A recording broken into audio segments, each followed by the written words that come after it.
جس کے در پہ سر جھکا رہتا ہے ہمیشہ، ہمیشہ جس کے در پہ سر جھکا رہتا ہے ہمیشہ، اسی کے نور سے پر نور ہے، شمس و قمر تارے وہی ثابت ہے جس کے گرد پھرتے ہیں یہ سیارے، وہی ثابت ہے جس کے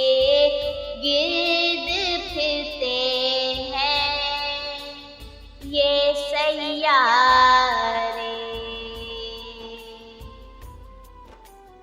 السلام علیکم۔ آج 12ویں روزے کی سحری ہے۔ شاہنامہ اسلام کے ساتھ شبینہ طارق۔ پچھلی ویڈیو میں شاہنامہ اسلام باب ششم سراقہ ابن مالک کا تعاقب سے بریدہ اسلمی اور اس کے ساتھی تک بیان کیا گیا تھا، اور آج قباء میں درود مسعود کے واقعات شاہنامہ اسلام سے ابو الاسر حفیظ جالندھری نے جس طرح منظوم انداز سے پیش کیا ہے ویسے پیش کرنے کی کوشش کرتے ہیں۔ اللہ تبارک و تعالیٰ اپنی بارگاہ میں قبول فرمائے، آمین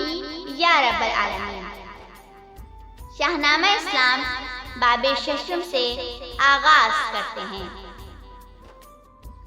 طلوع بدر کے ساماں ہوئے بزم کواکب میں، کئی دن سے یہ روشن ہو چکا تھا ارض یثرب میں، نکل کر شہر سے خلقت قباء تک چل کے آتی تھی، تمنا رنگ حسرت بن کے آنکھوں میں سماتی تھی، ہوا کرتی تھی فرش راہ اٹھ کر بار بار آنکھیں، ہمتن انتظار آنکھیں، ہمتن انتظار آنکھیں۔ بھٹکتا تھا تصور منزلوں میں اور راہوں میں، سحر سے شام تک ایک شکل رہتی تھی نگاہوں میں، کئی دن تک نہ جب صورت دکھائی شاہ والا نے، بہت مضطر ہوئے شمع نبوت کے یہ پروانے، ہوئی کوتا آخر انتظار دید کی گھڑیاں، نگاہوں کے لیے آئی نماز عید کی گھڑیاں، کسی نے دی خبر اے لو رسول اللہ آ پہنچے، جناب حضرت صدیق بھی ہمراہ آ پہنچے، بول اٹھا لیجئے ذروں کے گھر میں آفتاب آیا، زمینوں آسماں کا نور جس کے ہم رکاب آیا، اکٹھے ہو گئے ہر سمت سے طالب زیارت کے، شعاؤں کی طرح سے گرد خورشید رسالت کے، نظر آئی جو ہی پہلی جھلک روئے منور کی، سلامی گونج اٹھی نعرہ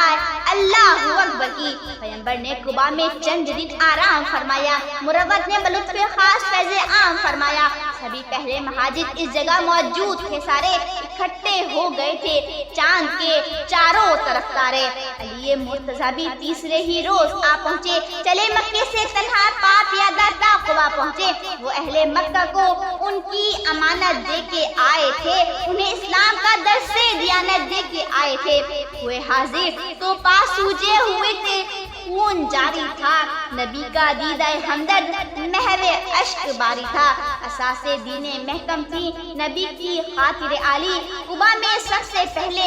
ایک مسجد کی بنیاد ڈالی،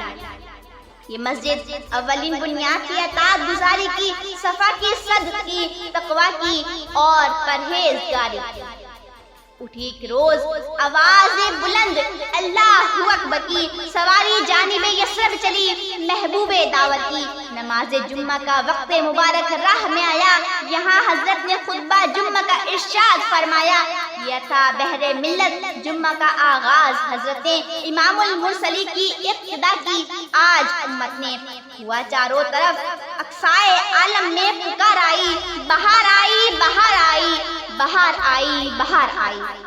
جوانوں پیرو مرد زن سراپا چشم بیٹھے تھے، بہار آنے کو تھی گلشن سراپا چشم بیٹھے تھے، جنوبی سمت اٹھا، ایک نورانی غبار آخر سواد شہر میں داخل ہوا، ناکا سوار آخر فضا میں بس گئی توحید کی آزاد تکبیریں، یہ تکبیریں تھی باطل کے گلو پر تیز شمشیریں، مہاجر پیچھے پیچھے چل رہے تھے سر بکف ہو کر، کھڑے تھے راہ میں انصار ہر سو صف بصف ہو کر، در و دیوار استادہ ہوئے تعظیم کی خاطر، زمین کیا آسماں بھی جھک گیا تسلیم کی خاطر، مسلمان بیویاں گھر کی چھتوں پر جمع ہو کر نظر سے چومتی تھیں عصمت دامان پیغمبر، زباں پر اشرقل بدرو علینا کی صدائیں تھی، دلوں میں ماندہ اللہ دائی کی دعائیں تھیں، کہیں معصوم ننھے بچیاں تھی دف بجاتی تھیں، رسول پاک کی جانب اشارے کر کے گاتی تھیں کہ ہم ہیں بچیاں نجار کے عالی گھرانے کی، خوشی ہے آمنہ کے لال کے تشریف لانے کی، مسلمانوں کے بچے بچیاں مسرور تھے سارے، گلی کوچے خدا کی حمد سے معمور تھے سارے، نبوت کی سواری جس طرف سے ہو کے جاتی تھی، درود و نعت کے نغمات کی آواز آتی تھی۔ شاہنامہ اسلام سے حفیظ جالندھری نے اس واقعے کو جس طرح سے نظم کیا ہے یہ انہی کا حق ہے۔ کل ہم اسی میدان سے آگے اپنی گفتگو کا آغاز کریں گے۔ مجھے اجازت دیجیے، اللہ حافظ۔